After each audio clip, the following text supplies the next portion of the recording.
माँ कात्यायनी का आसरा, भरे पीहर सासरा, कहते सुनते पुकार भरते, सभी के भंडार भरते, सत सत नमन, जय माता दी।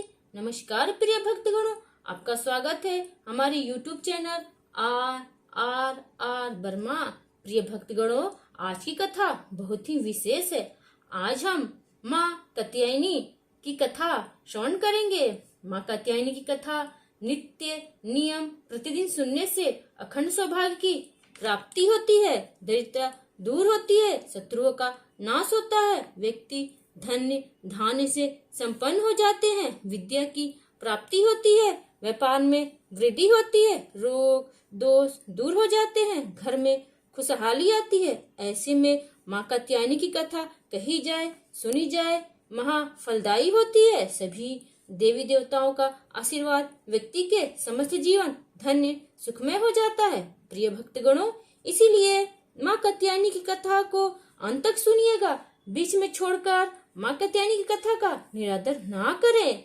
जय माता दी कमेंट में माता सती के पिता का नाम बताएं। माँ कात्यायनी की कथा शुरू करें। अगर आपने हमारे चैनल को आर वर्मा को अब तक सब्सक्राइब नहीं किया तो सब्सक्राइब करें, शेयर करें, बेल बटन अवश्य दबाएं। आपका यह प्रयास हमारे लिए बहुत ही महत्व रखता है। नवरात्रि में छठे दिन माँ कात्यायनी की पूजा की जाती है। इनकी उपासना और आराधना से भक्तों को बड़ी आसानी से अर्थ, धर्म, काम और मोक्ष चारों फलों की प्राप्ति होती है। उसके रोग, शोक, सताप और भय नष्ट हो जाते हैं।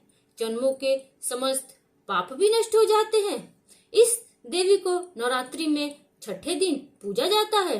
विश्व प्रसिद्ध महर्षि कात्यायन ने भगवती पारंबा की उपासना की, कठिन तपस्या की थी। उन्हीं पुत्री प्राप्त हो माँ भगवती उनके घर पुत्री के रूप में जन्म लिया। देवी कात्यायन, इसीलिए यह देवी कात्यायनी कहलाई। इनका गुण शोध कार्य है, इसीलिए इस वैज्ञानिक युग में कात्यायनी का महत्व सर्वाधिक हो जाता है। इनकी कृपा से ही सारे कार्य पूरे हो जाते हैं। ये बैद्यनाथ नामक स्थान पर प्रकट होकर पूजी गई माँ कात्यायनी अमोघ फलदायिनी है। भगवान कृष्ण को पति रूप में पाने के लिए ब्रज की गोपियों ने इन्हीं की पूजा की थी। यह पूजा कालिंदी यमुना के तट पर की गई थी, इसीलिए ये ब्रजमंडल की अधिष्ठात्री देवी के रूप में प्रतिष्ठित है। इनका स्वरूप अत्यंत भव्य और दिव्य है। ये स्वर्ण के समान चमकीली है और भास्वर है। इनकी 4 भुजाएं हैं। दाईं तरफ का ऊपर वाला हाथ अभय मुद्रा में है तथा नीचे वाला हाथ वर मुद्रा में। माँ के बाईं तरफ ऊपर वाले हाथ में तलवार है और नीचे वाले हाथ में कमल का फूल सुशोभित है।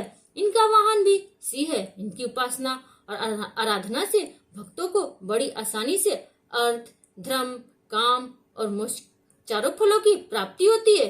भक्तों के रोग, शोक, संताप और भय नष्ट हो जाते हैं।